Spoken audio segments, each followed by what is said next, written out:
Hi friends, welcome to my channel. Present మనం ఈ వీడియోలో అహోబిలంలో ఉన్న నవ నరసింహస్వామి క్షేత్రంలో ఒకటైన శ్రీ యోగానంద నరసింహస్వామిని అయితే దర్శించుకుందాం.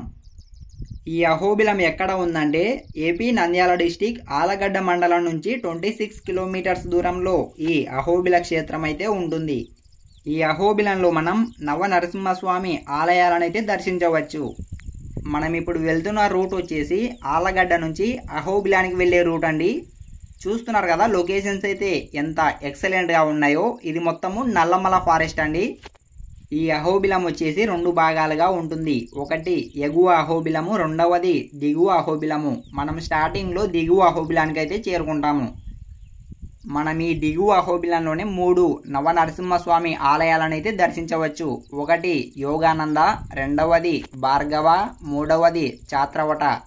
అలానే మనం ఎగువ అహోబిలంలో 5 నరసింహస్వామి ఆలయాలను అయితే దర్శించవచ్చు. ఒకటి ఉగ్ర నరసింహస్వామి, రెండవది వారాహ నరసింహస్వామి, మూడవది మాలోల నరసింహస్వామి, నాలుగవది జ్వాలా నరసింహస్వామి, ఐదవది పావన నరసింహస్వామి. ఈ 5 నరసింహస్వామి ఆలయాలను మనం ఎగువ అహోబిలంలో దర్శించవచ్చు. ఇంకొక నరసింహస్వామి ఆలయం వచ్చేసి దిగువ అహోబిలాన్ నుంచి మనం ఎగువ అహోబిలానికి వెళ్ళే దారి మధ్యలోనే ఒక నరసింహస్వామి ఆలయం అయితే దర్శనమిస్తుంది. ఎగువ అహోబిలం అనేది టోటల్గా నల్లమల ఫారెస్ట్లో అయితే ఉంటుంది. అది కూడా ఓన్లీ టెంపుల్స్ అయితే దర్శనమిస్తాయి.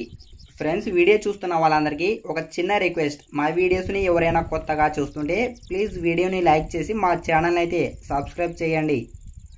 ఓకే, మనం ఈ వీడియోలో వచ్చేసి యోగానంద నరసింహస్వామిని అయితే దర్శించుకుందాం. ఈ యోగానంద నరసింహస్వామి వచ్చేసి దిగువ అహోబిలాన్ నుంచి 1.5 కిలోమీటర్ దూరంలో ఈ టెంపుల్ అయితే ఉంటుంది. చూస్తున్నారు కదా, ఫైనల్గా మనం శ్రీ యోగానంద నరసింహస్వామి ఆలయం దగ్గరికి అయితే చేరుకున్నాము. ఇది మొత్తము నల్లమల ఫారెస్ట్ అండి. చూస్తున్నారు కదా ఎంత గ్రీన్గా ఉందో. మనం ఇలానే కొద్దిగా పైకి వెళ్తే టెంపుల్ అయితే వచ్చేస్తుంది. పదండి, లేట్ చేయకుండా టెంపుల్ దగ్గరికి అయితే వెళ్ళిపోదాం.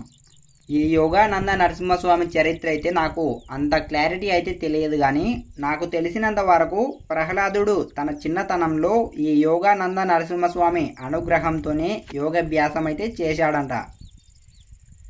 యోగం నందు ఆనందంను ప్రసాదించేవారు కాబట్టి ఈ నరసింహస్వామిని శ్రీ యోగానంద నరసింహస్వామి అని పిలుస్తారు. చూస్తున్నారు కదా, ఫైనల్గా మనం శ్రీ యోగానంద నరసింహస్వామి దగ్గరకు అయితే చేరుకున్నాము. ఈ ఆలయంలో వచ్చేసి నరసింహస్వామి యజ్ఞం చేస్తున్నట్లుగా దర్శనమిస్తాడు. చూస్తున్నారు కదా, గర్భగుడిలో అయితే మనకు ఫొటోస్ కానీ వీడియోస్ కానీ అలో లేదండి.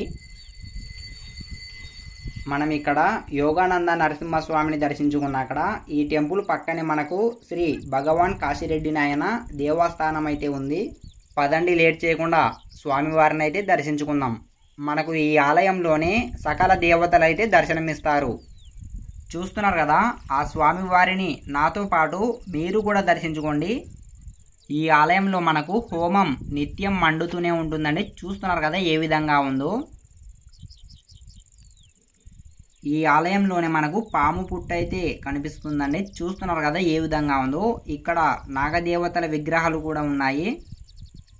చూస్తున్నారు కదా, మనం సకల దేవతలను అయితే దర్శించుకోవచ్చండి ఈ కాశీరెడ్డి నాయన దేవస్థానంలో. ఈ కాశీరెడ్డి నాయన దేవస్థానంలో ప్రతిరోజు నిత్యం అన్నదానం జరుపుతూనే ఉంటారండి. చూస్తున్నారు కదా, ఇక్కడ మనం సకల దేవతలను అయితే దర్శించవచ్చు.